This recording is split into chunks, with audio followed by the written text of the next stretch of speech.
Yeah, ready whenever. Joining me is Paul Caddis after Hereford's convincing victory, would you say, over Banbury, Paul? Yeah, I was really pleased, really pleased. I thought we started the game excellent and maintained it, to be honest, throughout the game, apart from maybe the first 4 or 5 minutes of the second half where we give the penalty away and we give them a little bit of hope. But I thought we maintained it really well. Everyone to a man again. I know it sounds a bit cliche and I say it every week, but everyone just done their job, and that's what it was about. It was just getting back to the basics again. I thought the basics on Saturday were a little bit off in terms of the 3, 4, 5 yard passes and stuff like that, and really pleasing to get 4 goals as well. I thought the big change was the intensity right from the kick-off, which didn't really happen at Boston, and it was a good combination up top between Rooney and Cowley. Yeah, we tried a little bit different, something a little bit different. We tried to go out to warm up earlier just to see if that would maybe change how we started games, and unfortunately it did. I don't know if it was down to that, but we just started in the front foot. We got our forward players on the ball. We made them defend first and foremost, which causes them problems, especially when we're a bit direct at times, but it was working for us. We caused them a lot of problems, and I was just delighted to get that first goal. And it's always in my mind that so often this year we've dominated games for the first 20, 25 minutes, half an hour, 40 minutes, and never got the second goal. So it was just desperate to get that second goal, which we did. And in truth, it could have been double the score. Yeah, there was opportunities there, definitely, especially the last 15, 20 minutes. But Ethan's had a good chance, Kobe's had a good chance, who I thought was excellent. Runs had a good chance in the first half to make it 3.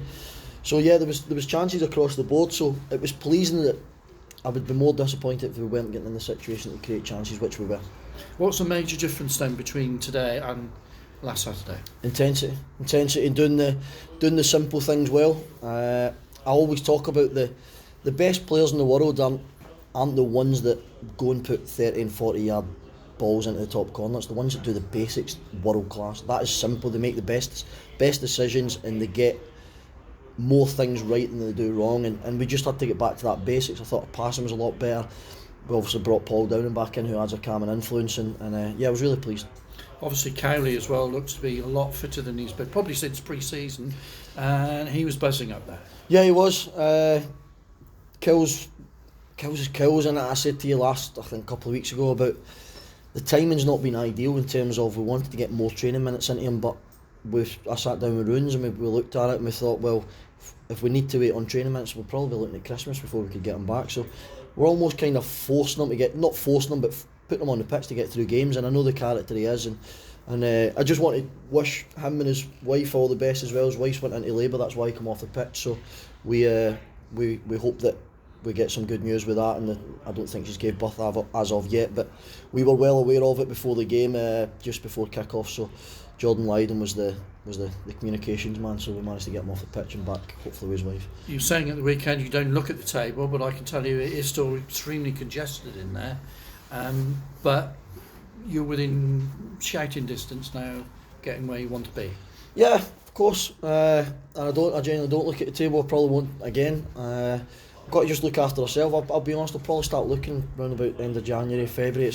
I was well aware it's a crazy league. I think this year more than ever.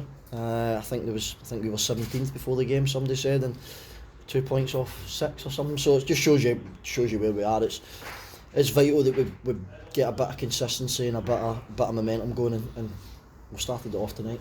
Your FA Trophy tie at home against Redbridge at the weekend.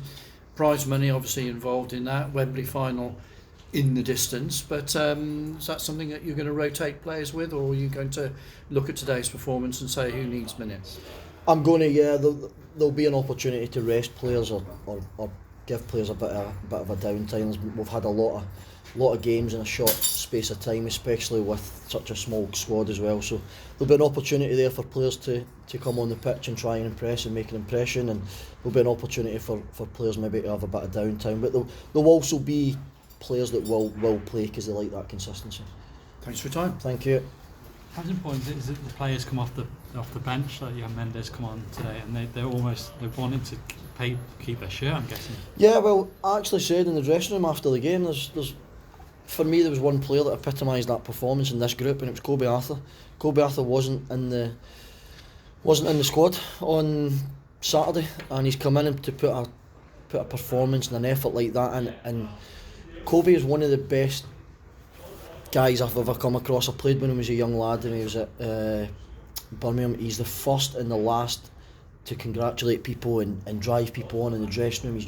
He's loved. He's absolutely loved. So I was delighted for him. I'll be honest, I was desperate for him to score. But really pleased. And as you say, Lozano Mendes, another one that could have been disappointed that he didn't play. But they all react in the right way, and I would rather have that problem of trying to pick a team. And if you get a tight game, I know tonight wasn't so tight, but when they come on and they've got fresh legs and a hunger to get their players. Yeah, exactly, and that's what you want. You need that in a squad. The best squads are squads, so to speak. Rather, you don't win games of football, consecutive games of football with 12, 13, 14 players. It takes 17, 18, 19 players at times to go and do that. So even the likes of Crannell, who's been out the squad, Connor Stanley's been out the squad, Jack Tully's not played as much as he probably would have. Ethan Fremantle was playing every week till then Kills come back, and they've all reacted in the most positive manner, which is really, really pleasing. And that's not credit to me or the group, it's credit to those as individuals. And I'm guessing you sign them with the right character that can take that as well. Well, yeah, listen, you try and do as much research on characters as you possibly can, but sometimes you don't find out what a person's like until they're actually put in that situation. And those lads that have been put in that situation dealt with it very professionally. All right.